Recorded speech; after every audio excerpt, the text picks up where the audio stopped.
우리가 신앙에 있어서 재림이 굉장히 중요한데 그 재림의 때를 예수님께서 말씀하실 때 아무도 모른다고 말씀하셨어요. 아무도 모른다. 천사도 모르고 아들도 모르고 오직 아버지만 아신다. 그렇게 말씀해 주셨죠. 마태복음 24장 36절과 마가복음 13장 32절 같은 내용이에요. 그러나 그날과 그때는 아무도 모르나니 하늘의 천사들도 아들도 모르고 오직 아버지만 아시느니라. 예수님 재림하시는 그때가 지구 멸망의 때인데 심판주로 오시죠. 예수님이 초림 때는 구원주로 오셨고 그리고 십자가상에서 인류의 구원을 이루시고 십자가상에서 마귀를 심판하셨다. 그렇게 많이 알고 있죠. 예수님께서 십자가상에서 마귀를 심판했다. 예수님 십자가상에 강도가 둘 있었죠. 그것이 그냥 우연이 아니고 하나님의 메시지가 있어요. 예수님은 이 땅에 인류의 구원을 위해 오셨고 그 다음에 사탄 심판을 위해 오셨어요. 에스겔서나 이사야서에 보면 하늘의 천상에서 있었던 일이 있잖아요. 하늘에 이렇게 땅으로 내치셔서 땅에 박혔다는 그런 내용이 있는데, 그래서 예수님 십자가상의 양쪽 강도를 보면 한 강도는 구원을 받고 한 강도는 심판을 받아요. 그것이 보여주는 거예요. 예수님께서 십자가상에서 이루신 그 일이 인류 구원과 사탄 심판. 구원을 예표적으로 나타내 주는 것이 출애굽하는 거예요. 출애굽기에 기록되어 있는 애굽에서 이제 광야로 나오게 되는. 그런데 그때 출애굽할 때 보면 그냥 이스라엘 백성이 나오는 것이 아니고 그 전에 모세를 통해서 하나님이 하시는 일이 있어요. 10대 재앙이죠. 피, 개구리, 이파리, 악질, 독종, 우박, 메뚜기, 흑암, 장자, 죽음. 그런데 그것이 그 애굽에 있는 신들에 대한 심판이에요. 그 하나하나가 심판을 먼저 하시고 그리고 출애굽을 시키시고 그리고 또 물리적인 그 애굽 군대들조차도 홍해에서 다 수몰시키시고 심판을 먼저 하시고 구원하시는 게 하나님의 법칙입니다. 사탄을 먼저 심판하시고. 그것은 그렇게 생각하면 되죠. 우리가 사탄의 종이었잖아요. 사탄에게 잡혀 있었어요. 원죄로 인해서 모든 걸 다 빼앗기고 세상 원죄 다 빼앗기고.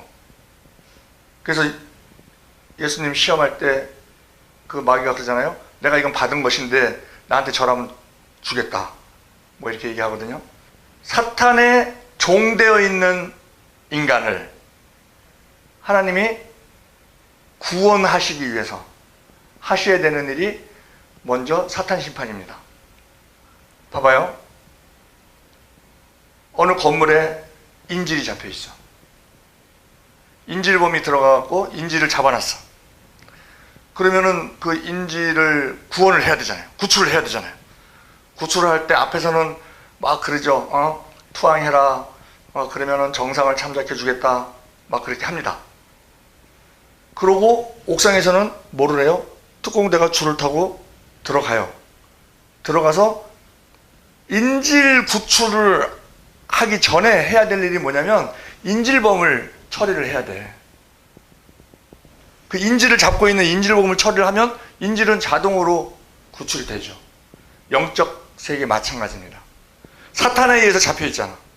사탄의 종돼 있잖아. 그럼 사탄을 심판을 해야 구원이 이루어져요. 십자가상에서 예수님께서 이루신 것이 인류 구원과 사탄 심판을 같이 이루셨는데, 십자가상에서 어떻게 사탄 심판을 이루었느냐?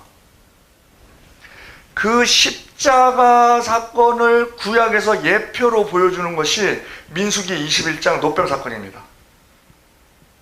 하나님께서는 그 불평불만하는 그 이스라엘 백성들에게 불뱀을 허락하셔서 불뱀에게 물리는 사람은 막 몸이 뜨거워져서 독이 올라서 죽어요. 그런데 그들이 살아날 수 있는 방법으로서 모세에게 얘기하죠. 놋으로 장대에다가 놋뱀을 달아라. 그리고 그것을 쳐다보는 자는 살리라. 그 쳐다보는 자는 살리라 하는 그 믿음대로 행동하는, 그 말대로 행동하는 게 믿음입니다. 그 믿음이 살리는 거예요. 믿음으로 인해서 사는 거예요. 우리가 예수 그리스도의 십자가가 내 죄를 사했다 하는 그 믿음으로 우리가 영생을 받잖아요. 구원을 받잖아요. 그런데 그 예수님께서 말씀하셨죠. 그 놋뱀과 같이 인자도 달려야 하리라. 요한복음 3장에서 말씀하세요. 그러면 그게 같다는 거예요. 그런데 그 놋뱀의 장대에 달 때 하나님께서 뱀이 좀 흉한데 뱀을 다루라고 그러셨어요. 아니 그냥 쳐다보는 데 의미가 있는 건데 그 말을 믿는 믿음의 행동으로서 쳐다보는 게 의미가 있는 건데 기왕이면 별을 다루면 안 되나? 새를 다루면 안 되나? 꽃을 다루면 안 되나? 근데 뱀을 다루라고 그러셨어요. 놋이 상징하는 것은 심판입니다. 즉 놋뱀에 의해서 지금 죽어가고 있잖아요. 아니 뱀에 의해서 죽어가고 있잖아요. 불뱀에 의해서 죽어가고 있잖아요. 그러면 나무에 달린 자, 장대에 달린 자마다 뭐라 그랬어요? 저주받았다 그래요. 저주받았다. 저주받은 자다. 장대에 달린 자는. 그래서 하나님은 그 뱀으로 인해서 사람이 죽어가잖아요. 그 뱀을 먼저 심판하시는 거예요. 그게 장대에 다는 거예요. 그래서 그 뱀을 달아야만 되는 거예요. 쳐다보는 믿음과 별개로. 거기에 무엇이 달려있든지 간에 쳐다보면 살아. 근데 그 쳐다보는 그 대상이 뱀이 돼야 되는 거예요. 왜? 뱀을 심판하시는 의미가 있기 때문에. 그것이 십자가와 같은 거기 때문에 뱀은 사탄이에요. 그 사탄을 심판받은 게 민수기 21장 모세의 놋뱀 사건이에요. 그거는 예수 그리스도의 십자가의 예표니까. 그래서 예수님께서 십자가에 달리실 때 사탄 심판이 그래서 이루어지는 거예요. 죄에 대한 심판이기 때문에. 죄를 무기력화시키고 죄를 속해주시고 확실한 것은 이제 부활하심으로 말미암아 사망 권세를 깨뜨리시는, 사탄이 가장 강력한 무기가 사망이거든요. 사망 권세거든. 그래서 믿지 않는 모든 사람들은 그 사망에 대해서 두려워해요. 죽는 것을 제일 두려워해. 근데 그들이 두려워하는 이유는 뭐냐? 죽으면 어떻게 될지 모르거든. 죽으면 뭐 끝이다 뭐 이렇게 생각하는 사람조차도 죽음에 대해서는 두려워해요.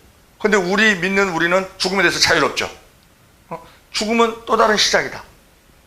물론 그 콜로세움에서 사자 밥으로 묶였다가 막 사자에 의해서 뜯겨 먹히는 사람 죽음이 괴롭죠. 그런데 그들이 거기에 있던 로마 시민들을 놀라게 했던 것이 뭐냐면, 그러한 공포스러움을 보려고 막 사람들이 모였는데 거기서 찬양을 하더라는 거예요. 그게 콜로세움의 노래예요. 근데 찬양하는 거는 뭐예요? 아, 우리 이제 천국 가게 됐다. 그런데 육적으로는 고통이 오죠. 그건 마치 뭐와 똑같냐면요, 우주선 밖으로 나갈 때, 이 지구에서, 대기권에서 우주 밖으로 나갈 때 이 대기층이 있어요. 대기층. 이 대기층을 뚫고 나가야 됩니다. 그 뚫고 나갈 때 엄청난 열이 나요. 그래서 북한이 ICBM을 성공했냐 안 했냐 하는 것에 대해서 의문점을 갖는 게, 이 지구에는 이 공기 저항이 있기 때문에 장거리 로켓 운행을 하려면 무리가 가요. 그래서 일단 대기권 밖으로 나가서, 그래서 이 저항이 없는 상태에서 가야 이게 미국까지 갈 수 있는 거거든. 그리고 다시 대기권 안으로 들어와야 돼. 근데 그 들어올 때, 나갈 때, 들어올 때 엄청난 열이 나기 때문에 이 금속이 타버려요. 그 성공을 했느냐 하는 것에 대해서는 아직 검증이 안 됐거든. 자기네 실험은 계속 하지만 이 안에서만 실험한 거니까 거리 실험만 한 거고, 그 실험은 아직 안 했기 때문에 그와 마찬가지로 천국 가는 와중에 이 겉사람의 고통이 있을 수 있어요. 없을 수도 있고, 잠자는 것처럼 편하게 가는 사람도 있고, 어떤 고통을 당하면서 가는 사람도 있죠. 근데 그거는 마치 뭐냐면, 우리가 천국 가게 됐는데 그 우주선이 대기권을 통과할 때 그때 그 큰 저항에 부딪히는 그 정도로 생각을 할 수 있다는 거지. 그러면 어차피 이 땅의 육신의 장막은 벗게 돼 있고, 그러면은 저 하늘에 계신 영원한 집, 손으로 지으신 것이 아니고 하나님께서 지으신 영원한 집에 우리는 가게 된다 하는 그 소망이, 천국 소망이 크다 보면 여기서의 고통은, 지금 현재 당하는 고통은, 잠시 받는 고통은 장차 받을 영광과 좋게 비교할 수 없도다 하는 그 말씀이 움직여서 그러한 고통을 이기게 해준다는 거죠. 그래서 이제 십자가에서 사탄 심판이 이루어지는 건데, 그런데 예수님께서 이 재림하실 때 아무도 모른다. 자, 왜 아무도 모르게 하셨을까요?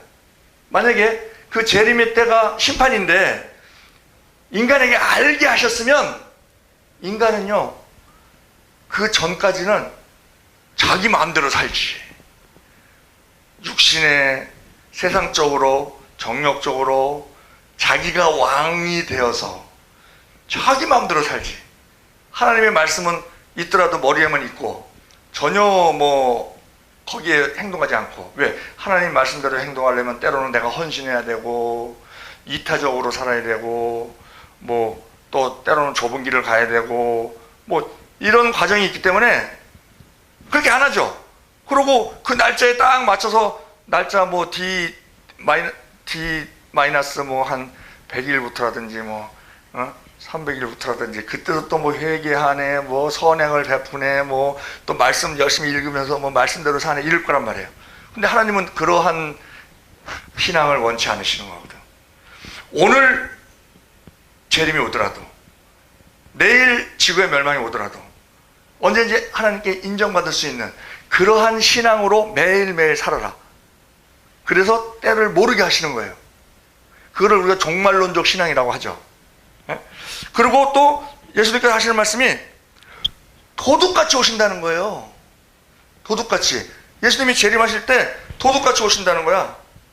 베드로후서 3장 8절에 사랑하는 자들아, 죽게는 하루가 천년 같고 천년이 하루 같은 이 한 가지 잊지 말라. 주의 약속은 어떤 일이 더디다고 생각하는 것 같이 아니라 오래 참으사 아무도 멸망하지 않고 너희를 다 회개하기를 원하시느니라.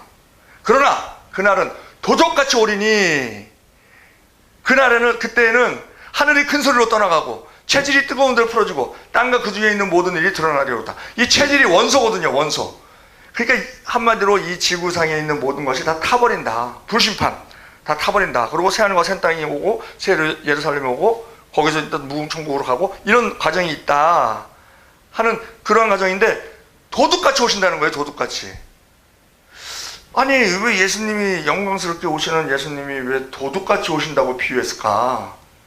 도둑은요, 우리한테 오면 모든 걸 다 뺏어가. 나한테 큰 피해를 줘. 이 도둑같이 오신다는 거는요, 심판받을 자들에게는 도둑같이 오신다는 거야. 다 빼앗긴다는 거야. 나의 모든 생명을 다 빼앗기고, 나의 평안을 다 빼앗기고, 도둑이 훔쳐가듯이 다 빼앗기는 거예요. 그러니까 그들 입장에서는 도둑이 되는 거야. 심판받을 사람들, 믿지 않는 사람들, 구원받지 못한 사람들, 그 사람들에게 해당되는 말이, 내가 오는 것을 그 날과 그 시는 아무도 모른다. 그리고 나는 도둑같이 온다. 그런 얘기예요. 그러면 믿는 우리에게는 어떠느냐? 결론적으로 말씀드리면 믿는 우리에게는 예수님이 알게 하십니다. 알게 하시고 도둑같이 우리가 그렇게 당하지 않게 하세요.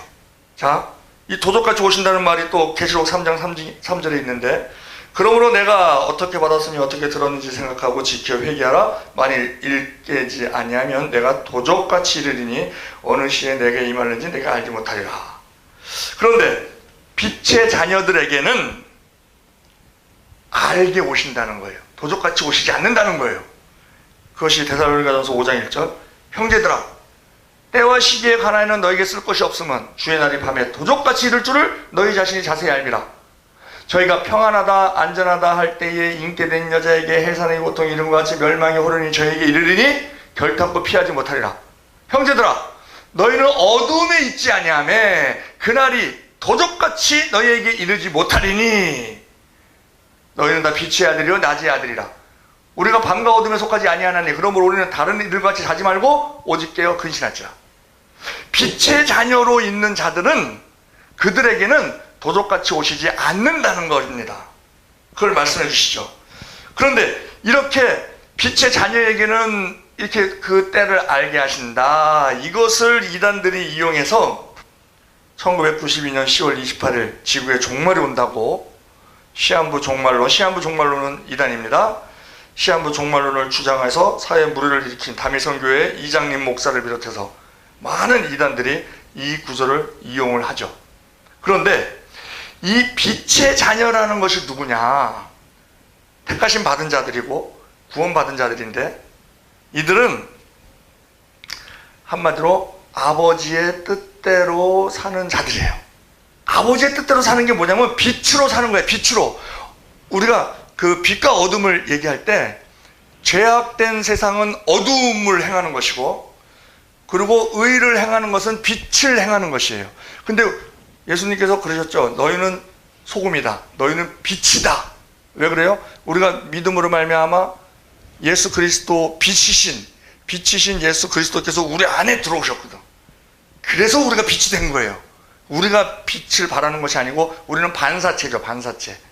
원 발광체는 예수님이시고 그래서 우리가 이제 빛이 된 것인데 그러면은 그 빛이 됐으면 빛이 된 것답게 살아라. 그 말씀을 주시는 거예요.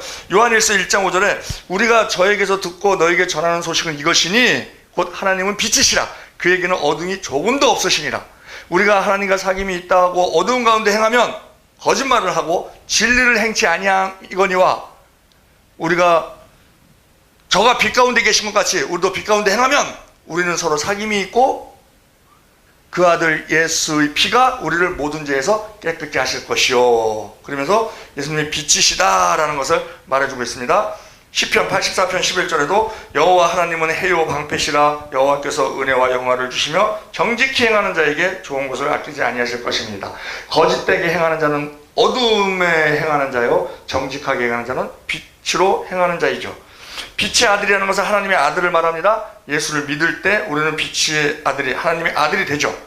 요한복음 1장 12절 영접하는 자 곧 그 이름을 믿는 자들에게는 하나님의 자녀가 되는 권세를 주셨으니 이는 혈통으로나 육적으로나 사람의 뜻으로 나지 아니하고 오직 하나님께서 난 자들이니라. 그리고 그 빛에 빛된 우리는 어두움의 일에 세상 일은 어두움의 일입니다. 그러면 진정한 크리스찬이라고 하면 무늬만 크리스찬은 능력이 없죠. 진정한 말씀대로 사는 진리에 바로 서 있는 크리스찬이라고 하면 세상 일에 분별을 해서 세상 속에 살고 있지만 어두움, 죄악된 그러한 일에는 같이 휩쓸리지 않아요. 오히려 그러한 일들을 지적하고 책망할 수 있는 권세를 하나님이 우리에게 주십니다. 에베소서 5장 8절에 너희가 전에는 어두움이더니 이제는 주 안에서 빛이라. 빛이 자녀들처럼 행하라. 빛의 열매는 모든 착함과 의로움과 진실함에 있느니라.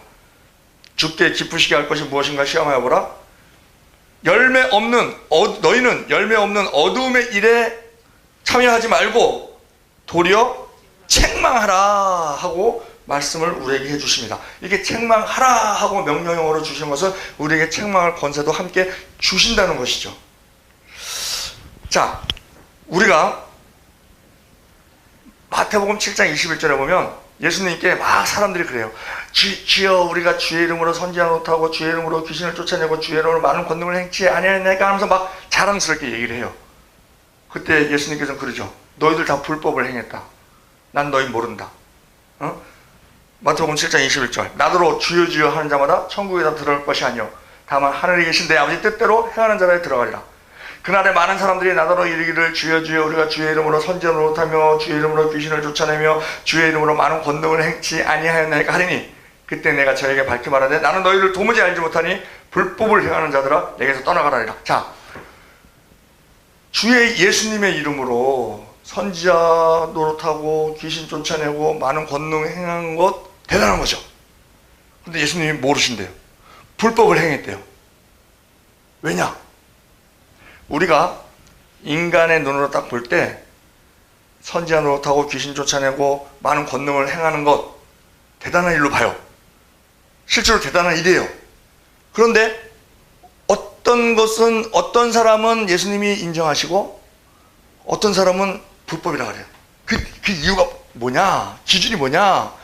똑같은 일을 행하는데 내가 했느냐?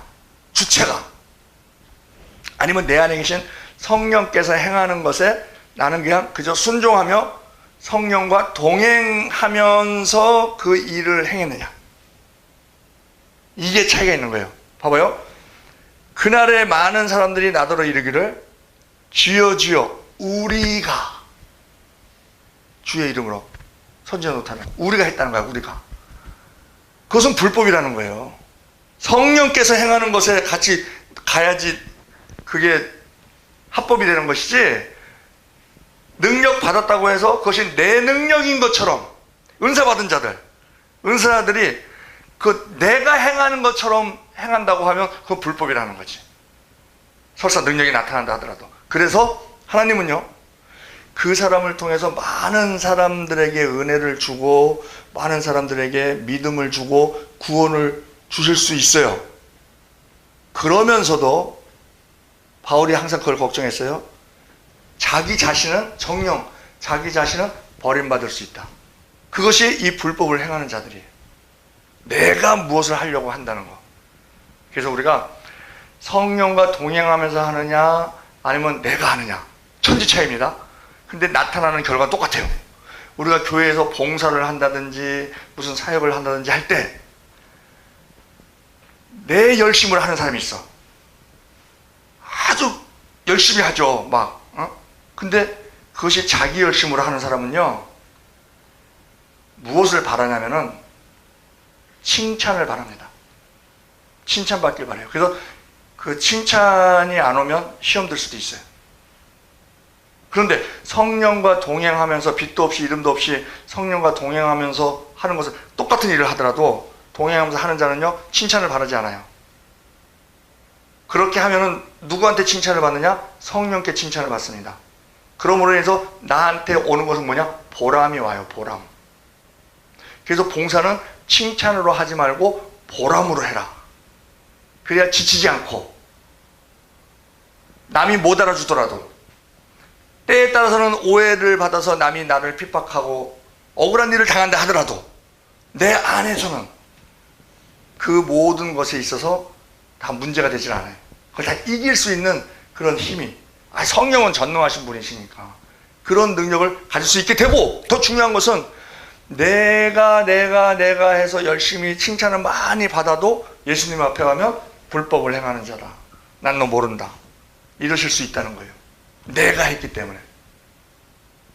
그래서 이것이 하나님의 뜻대로 행하는 것인데, 그러면 하나님의 뜻대로 행하는 것이 뭐냐? 자, 우리가 하나님의 뜻대로 사는 것, 뭐 거룩해라, 성결해라, 정결해라, 뭐 정직해라, 이런 막연한 거 말고 구체적으로 우리의 삶에 있어서 몇 가지만 우리가 보면, 첫째는요, 자, 요한복음 6장 38절에 내가 하늘로서 내려온 것은 내 뜻을 행하려 함이 아니요 나를 보내신 이의 뜻을 행하려 함이니라.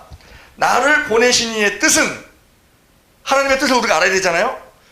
내게 주신 자 중에 내가 하나도 잃어버리지 아니하고 마지막 날에 다시 살리는 이것이니라. 내 아버지의 뜻은 아들을 보고 믿는 자마다 영생을 얻는 이것이니 마지막 날에 내가 이를 다시 살리리라 하시니라. 그러면 예수님께서, 하나님께서 예정하신 영혼, 그리고 예수님을 믿음으로 말미암아 믿음을 얻을 수 있는, 구원을 얻을 수 있는 그것을 전하는 것. 그게 뭐예요? 전도지. 그러니까 하나님의 뜻대로 사는 게 뭐냐면 전도 열심히 하는 거예요. 그게 하나님의 뜻대로 사는 거야. 내가 그러잖아요. 주여 주여 나더러 주여 주여 하는 자마다 천국에 다 들어갈 것이 아니라 다만 하늘에 계신 내 아버지의 뜻대로 행하는 자라에 들어가리라. 그 중에 하나가 전도예요.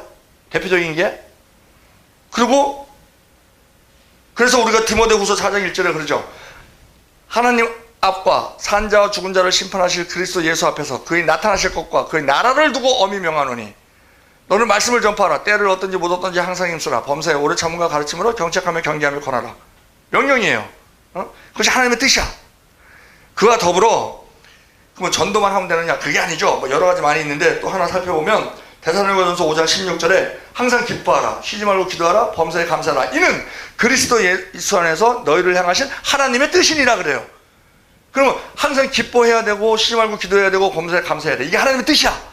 그렇게 사는 것이 하나님의 뜻대로 사는 거야. 그렇기 때문에 근심, 염려, 두려움 뭐 이거 갖고 있는 거 믿음이 적은 거예요.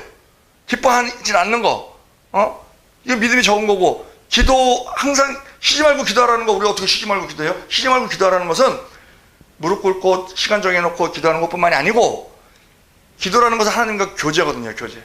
그러니까 우리가 뭐 찬양을 듣는다든지 뭐 말씀을 듣는다든지 말씀을 읽는다든지 아니면 이렇게 길 가면서 어떤 말씀을 묵상한다든지 아니면 뭐 하나님을 항상 이렇게 생각하면서 길을 걷는다든지 이게 다 기도예요.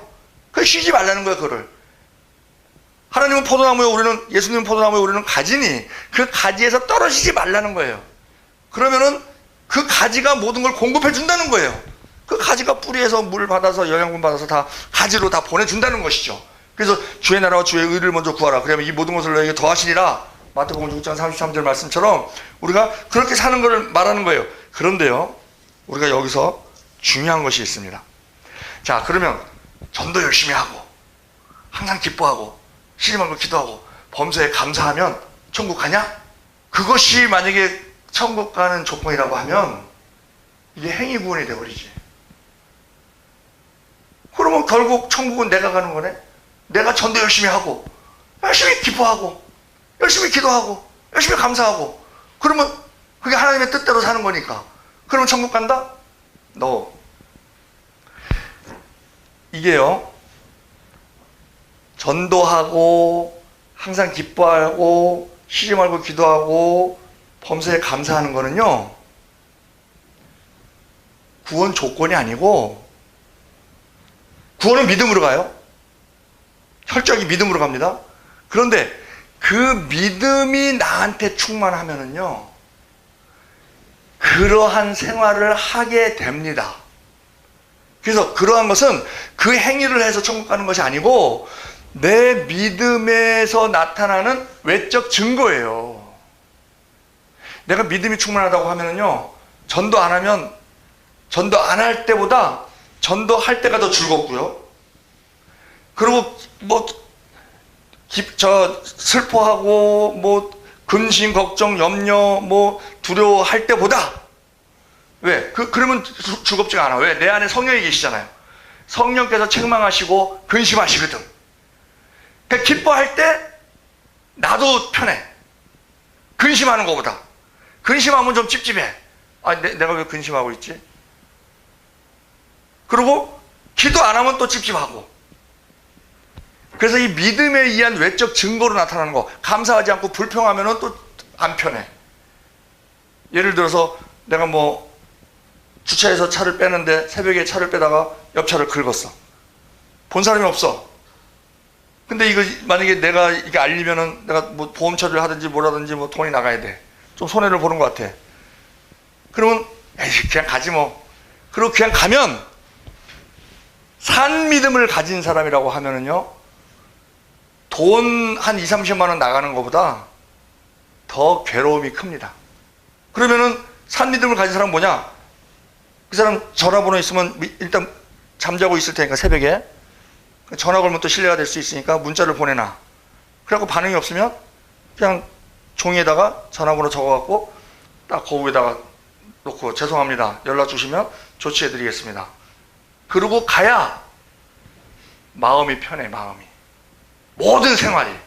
그러니까 빛과 어두움의 생활에 있어서 어두움에서 행함으로 말미암아 내가 큰 물질적 이익이나 뭐 어떤 권력이나 이런 게 생긴다 하더라도 그거는 찝찝하다는 거지.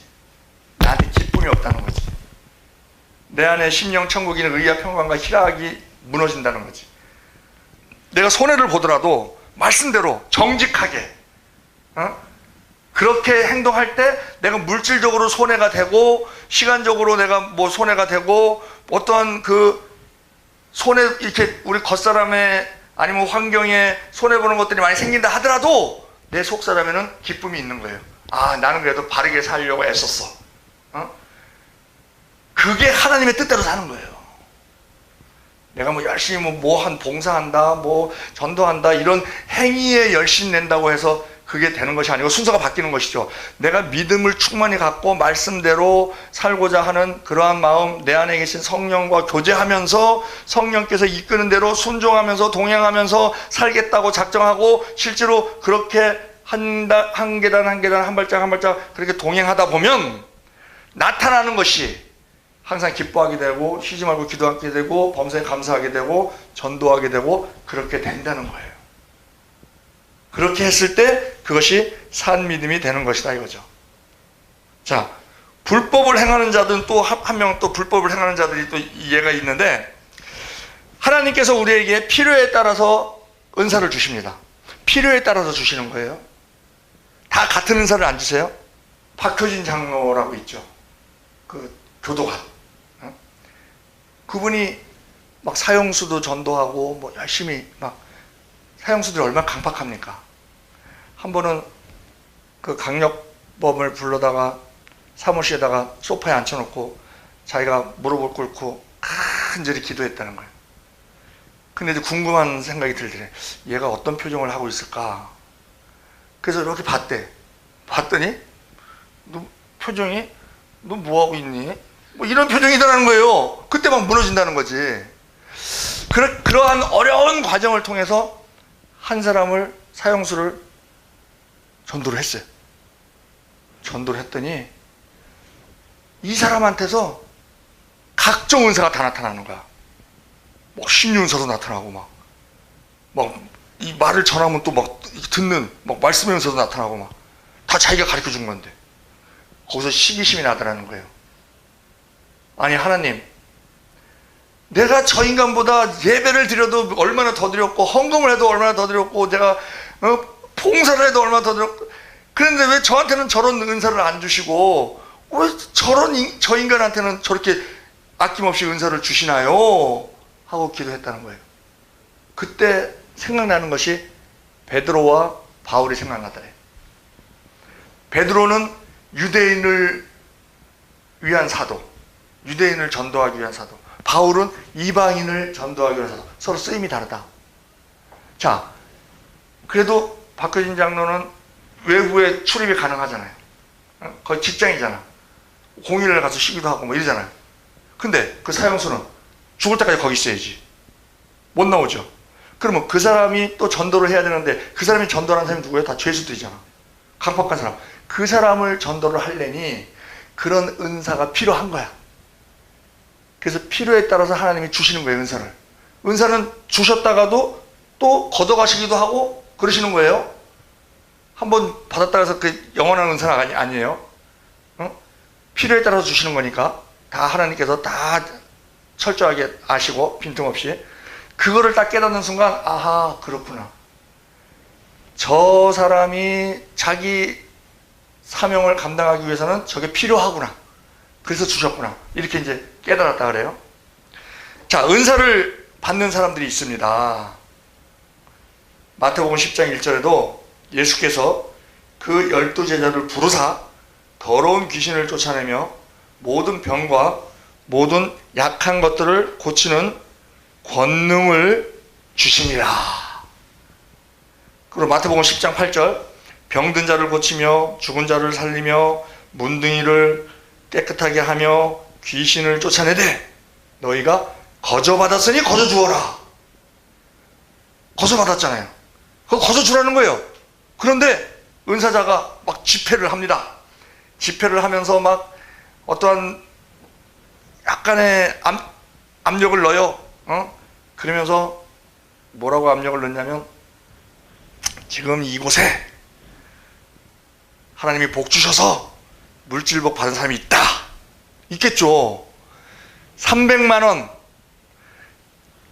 내도 자기 생활에 지장 없는 사람이 있다. 있겠죠. 그 사람 본인은 안다. 드려라. 그러면 아니 나는 아무 준비가 안 돼 있는데, 그런 형편은 돼 있어.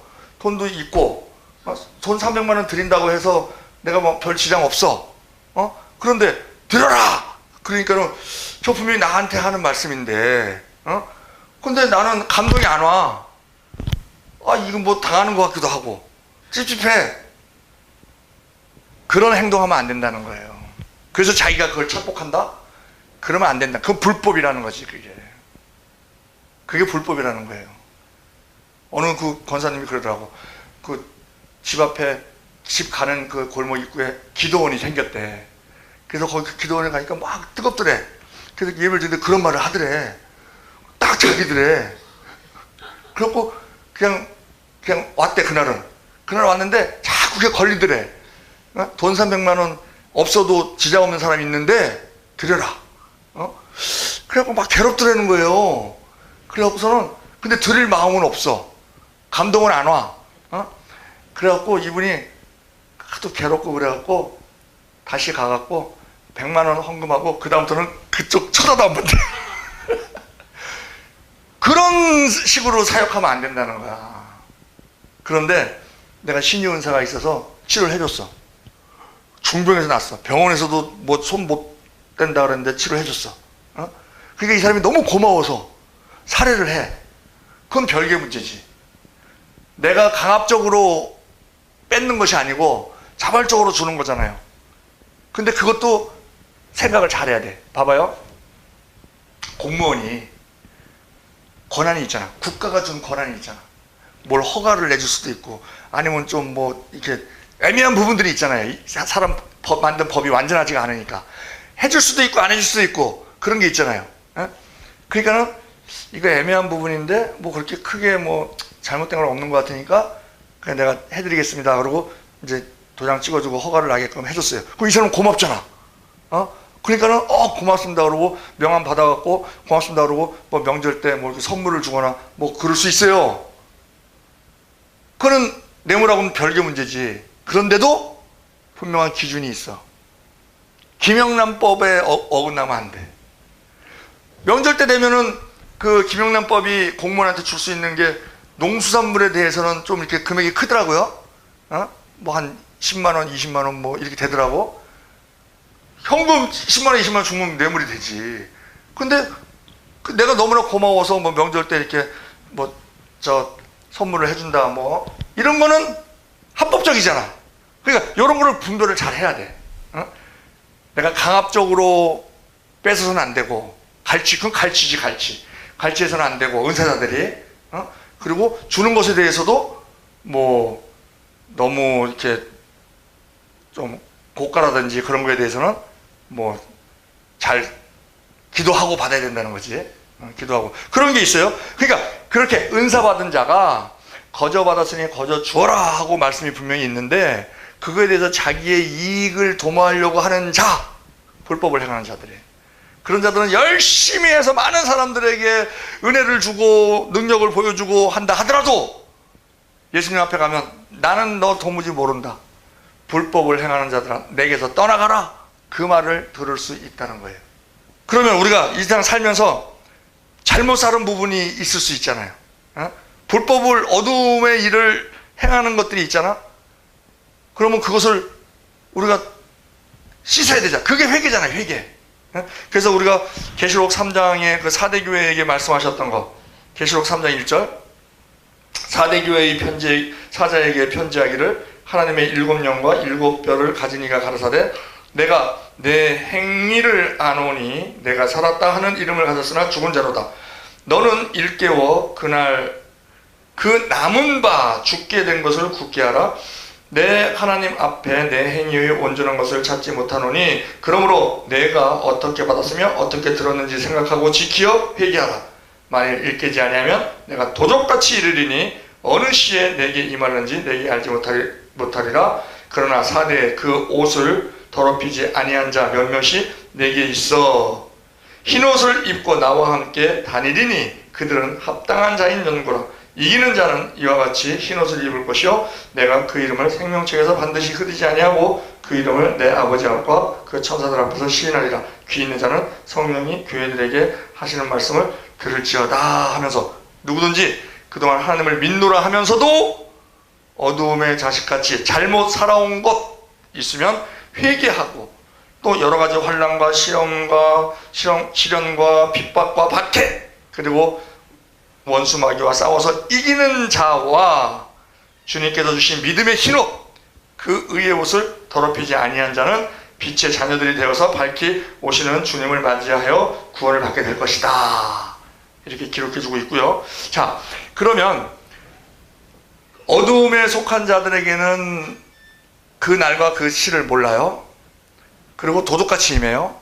근데 빛의 자녀된 믿는 자들, 바른 신앙생활을 하는 산믿음을 가진 그런 자들에게는 밝히 와요. 하나님이, 예수님이 밝히 오셔요. 그런데 그 때를 언제인 줄 어떻게 아느냐, 언제 오시는지도 알려주신다는 거예요.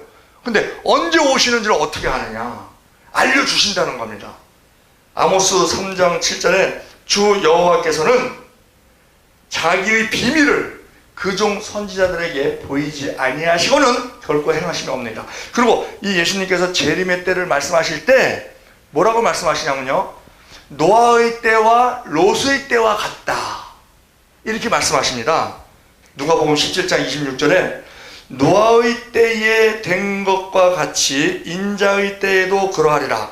노아가 방주에 들어가던 날까지 사람들이 먹고 마시고 장가들고 시집 가더니 홍수가 나서 저희를 다 멸하였으며 또 롯의 때와 같으리니 사람들이 먹고 마시고 사고 팔고 심고 집을 짓더니 롯이 소돔에서 나가던 날에 하늘로서 불과 유황이 비오듯 하여 저희를 멸하였느니라. 인자의 나타나는 날에도 이러하리라 하시면서 예수님이 나타나시는 재림하시는 그 날의 징조가 노아의 때와 롯의 때와 같다 이렇게 말씀하셨어요.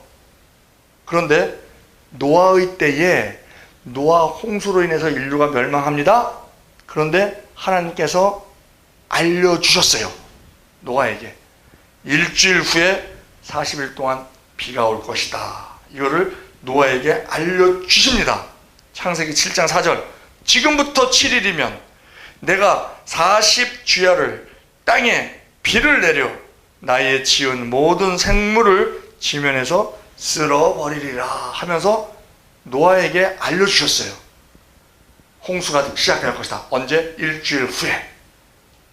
그러면 롯은 어떠냐? 롯의 때에도 마찬가지예요. 천사가 와서 롯에게 알려줍니다. 창세기 19장 12절에 그 사람들이 롯에게 이르되 이 외에 내가 속한 자가 또 있느냐? 내 사위나 자녀나 성중에 내게 속한 자들을 다 성 밖으로 이끌어내라. 그들에 대하여 부르짖음이 여호와 앞에 크므로 여호와께서 우리를 이곳에 멸하러 보내셨나니 우리가 멸하리라 하면서 이 소돔과 고모라와 그 주변에 있는 성들이 불에 의해서 하늘에서 불과 유황이 비오듯이 쏟아져서 멸망할 것이다.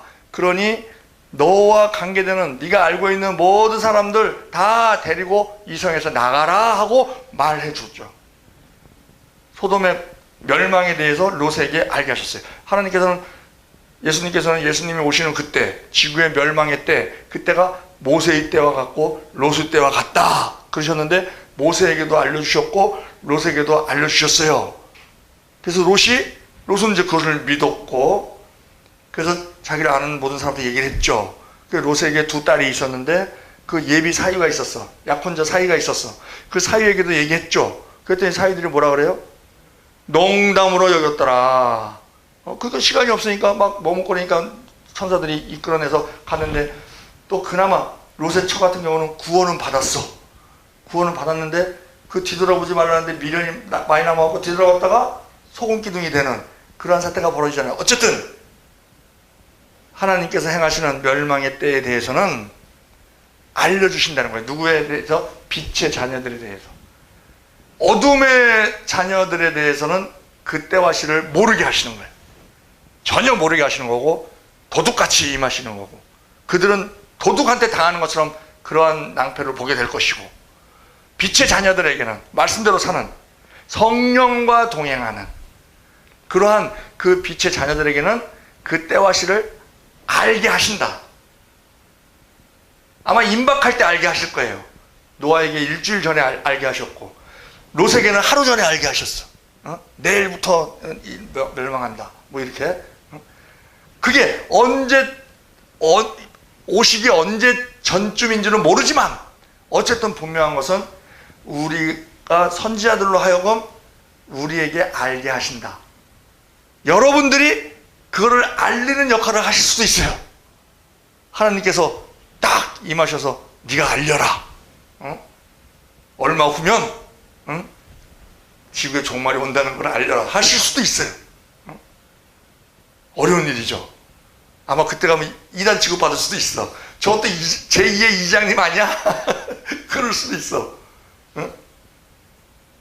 그런데 그 니느웨에서 요나가 외쳤듯이, 자, 이장님 같은 경우는 모여라잖아. 모여라. 모여라. 뭐 이러면서, 자, 이제 지구의 종말이 곧 올 거니까 가지고 있는 거 그거 다 필요 없다. 재산 일단 다 하나님께 바쳐라. 뭐 이런 식이었거든요. 근데 요나가 외칠 때는 뭐예요? 그냥 사흘길을 가야 그 길을 사흘 동안 돌아야 니느웨를 다 돌 수 있거든요. 근데 자기는 전하기 싫은데 억지로 온 거잖아. 물고기 뱃속에 들어갔다가 이제 막 다시 나와갖고 이제 거절할 수도 없고, 그럼에도 불구하고 자오라는 심령으로 저 아수르 저거 원수인데, 민족의 원수인데, 국가의 원수인데, 저들을 나보고 살리라고, 나는 하기 싫은데 울며 겨자 먹기 식으로 그냥 전하는 거 아니에요. 그러니까는 사흘길을 가야 전할 수 있는 건데, 그 성경에 보면 그래요. 하루길 가면서 그냥, 그러니까 이렇게 전해야 되는데, 그냥 이렇게 쭉 가면서 그냥 40일 후면 망한다, 40일 후 망한다. 그러면서 이제 자기는 그러는 거지. 나는 하나님 전 전했어요. 이거지. 근데 그 소리를 듣고도 왕에서부터 그냥 전체가 다 막 회개하고, 짐승까지 금식시키고, 그러니까 하나님께서 그 멸망을 거두시잖아요. 근데 그 당시 학자들은 그 얘기해요. 그 요나가 요나는 북이스라엘 사람이거든요. 아수르 사람이 아니거든. 근데 웬 다른 사람이 와갖고 그 막 외치고 다니고 막 그러니까 저 뭐 무슨 뚱따지 같은 소리야 그러고 있었는데, 그때 계기일식이 왔대. 갑자기 전체가 막 캄캄해지는 거야. 아니 이상한 사람이 와갖고 막 망한다고 했었지. 막 해는 막 빛을 잃고 막 캄캄해지지. 그러니까는 이게 뭐야? 그래서 왕부터 그냥 왕이 명령 내리잖아요. 그냥 다 금식시키라고 막. 그리고 막 배옷 입고 막 금식하고 막 회개하고 막 하나님 찾고 막 그러잖아. 그러니까 하나님께서는 시키는 대로 하면 그렇게 능력도, 나머지는 다 하나님이 하시는 거야. 하나님은 감독, 우리는 배우. 우리는 그냥 감독이 시키는 대로만 하면 뭐 무대, 뭐 조명, 뭐 무대, 뭐 꾸미는 거, 뭐 엑스트라, 뭐 다 하나님이 다 하시고, 나는 내가 할 일만 하면 돼. 내가 할 일만. 내가 할 일을 안 하니까 이 악하고 게으른 종아, 이런 소리를 듣는 거지. 내가 할 도리만 하면 착하고 충성된 종아, 너는 나와 함께 저 10고을을 다스리리라 하는 그런 말씀을 해주신다는 것이죠. 자, 그런데 앞으로 그러면은 누군가가 외치는 사람이 나타날 수 있어요. 여러분들이 될 수도 있다 그랬어요. 근데 말세로 갈수록 진짜 필요한 게 분별력이야. 이단들이 이걸 이용하거든. 이단들이 이걸 아주 이용하기가 좋아요. 망한다는데, 망하는 입장에서 가지고 있는 거 다 불에 다 타버릴 텐데, 그거 하나님께 드려라. 그러면 하늘에 쌓인다. 부자들이 하나님, 예수님께서 딱 연복계를 딱 보십니다. 연복계를 보시고 위를 보신다 그랬어요. 위를. 하늘을 보시는 거예요. 부자들이 헌금을 많이 내요. 부자들이 지폐로 냈을 것 같아요? 동전으로 냈을 것 같아요?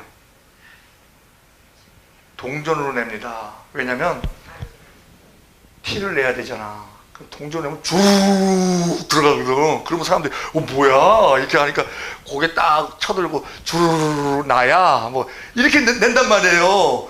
그러고 이제 하나님 예수님이 딱 보니까는 그래프가 올라가는데 그래프가 찍 요만큼 올라가. 근데 과부가 두렙돈을 그냥 아주 비천하니까, 근데 그 자기가 가진 전부잖아. 그걸 갖다가 탁 넣으니까는 그 컵라면 하나 값인데 탁 넣으니까 그래프가 쭉 올라가는 거야. 그러니까는 예수님이 저 부자들이 낸 돈보다 저 과부가 낸 게 훨씬 더 많이 낸 것이다. 너희가 내는 것이 하늘에 쌓이는 것이다. 이런 것들을 그러니까요, 이단들이요 자기네들이 이단으로 비난받는 거 압니다. 알아요? 그러면서 뭐라 그러냐면요, 자기네들이 좁은 길 가는 거래. 일반 사람들은 편하게 생활하는 사람들, 종교 생활하는 사람이 넓은 길 가는 거래. 그러면서 마태복음 5장 10절을 얘기를 해요. 의를 위하여 핍박을 받는 자는 복이 있나니 천국이 저희 것임이라. 나를 인하여 너희를 욕하고 핍박하고 거짓으로 너희를 거스르는 모든 악한 말을 할 때는 너희에게 복이 있나니 기뻐하고 즐거워하라. 너희 상이 하늘에서 크민이라. 이 말씀을 붙잡고서는 우리가 이렇게 핍박받는 거 하늘에 상급 쌓이는 거라고. 이단들이요, 예수님께서 알게 하신다 그랬잖아. 빛의 자녀들에게는 알게 하신다 그랬어요. 그러면 이거를 이용하는 이단이 나올 수 있다는 거예요. 그래서 우리가 분별을 잘해야 되는 거야. 말세로 갈수록요, 이단들에게 능력이 눈에 보이게 생깁니다. 마태복음 24장 24절에요 거짓 그리스도들과 거짓 선지자들이 일어나 큰 표적과 기사를 보이어 할 수만 있으면 택하신 자들도 미혹하게 하리라. 요한계시록 13장 13절에요 큰 권능을 행하되 심지어 사람들 앞에서 불이 하늘로부터 땅에 내려오게 하고 짐승 앞에서 받은 바 큰 이적을 행함으로 땅에 거하는 자들을 미혹하여 땅에 거하는 자들에게 이르기를 칼에 상하였다가 살아난 짐승을 위하여 우상을 만들라 하더라. 만약에 어느 이단 교주가 막 대대적으로 막 광고를 해. 몇월 며칠날 잠실 운동장에 모여라. 불의 사자가 왔다. 그러면서 막 그를 따라야 구원을 받는다. 그리고 막 그 증표를 보여주겠다. 그러고서 이제 빡빡하게 모였으면 거기서 뭐 막 알라바라사 캄바라 하면서 그냥 하늘에서 불이 그냥 땅에 내려오게 만약에 했다고 봐봐요. 그러면 보는 것으로 믿으려고 하는 사람들은 거기에 다 빠지지. 야, 저 사람이 진짜다. 그러면 진짜 바치라고 하면 다 바치지. 너희들이 다 어차피 예수님 오시면 다 타버릴 건데, 집에 싸놓은 거, 은행에 있는 거 다 타버릴 건데, 죄가 될 건데, 그거 니들 갖고 있다가 죽으면 니들 상 아무것도 없어. 그러니까 니들 그러면 하늘에 쌓여. 그럼 다 내지. 보이스피싱한테도 당하는데, 이게 영적인 사기인데, 걸려들면 뭐 그냥 다 바치지. 그러고 나서 우린 그분이 오실 때까지 곧 오실 텐데, 그분이 오실 때까지 우리는 공동체를 이루어서 거기서 우리가 같이 한 마음 한 뜻으로 한 믿음으로 같이 먹고 살고, 또 뭐 거기는 병원도 있고, 또 일은 하루에 2시간만 하면 되고, 그러면 먹여주고 재워주고 입혀주고 다 할 테니까 우리 거기서 모여서 살자. 거기가 하나님께서 준비하신 환난을 피하게 하는 예비처다. 뭐 그러면은 거기 미혹돼서 빠질 수가 있다는 거예요. 그들이 안 빠지게 하는 역할도 우리가 해야 돼. 그게 어려운 문제죠. 말세로 갈수록. 결론을 맺겠습니다. 예수님께서는 분명히 오시는데, 그 오시는 날은 지구의 멸망인데 어둠의 자식과 빛의 자녀와 다르게 나타나십니다. 어둠의 자녀에게는 그때와 시를 전혀 모르게 하시고 도둑같이 오시고, 빛의 자녀에게는 그때를 알게 하시고, 그리고 밝히 오시는 그러한 현상이 나타날 텐데, 그것에 대해서 우리가 잘 준비하고, 또한 많은 사람들에게도 거짓 선지자들에게 미혹당하지 않도록 우리가 그들에게 잘 가르쳐 지키게 하는, 그것이 하나님의 뜻대로도 하는 거예요. 또. 그래서 하나님의 뜻대로 함으로 말미암아 잘하였도다 착하고 충성된 종아 하고 칭찬받는 우리 모두 되기를 우리 주 예수 그리스도의 이름으로 축원드립니다. 기도하겠습니다. 좋으신 하나님 아버지, 오늘도 주님께서 함께하여 주셔서 예수님 재림에 대하여 함께 말씀을 나누고 왔습니다. 빛의 자녀로서 우리가 살기를 원합니다. 성령님 강권적으로 이끌어 주시고 순종할 수 있도록 도와주시옵소서. 그로 말미암아 세상에 많은 사람들에게 어둠에 있는 자들도 우리가 빛의 자녀로 빛으로 나올 수 있도록 인도하는 하나님의 뜻을 온전히 이루는 우리 모두 될 수 있도록 능력을 더하여 주시옵소서. 감사드리며 우리 주 예수 그리스도의 이름으로 기도드리옵나이다. 아멘.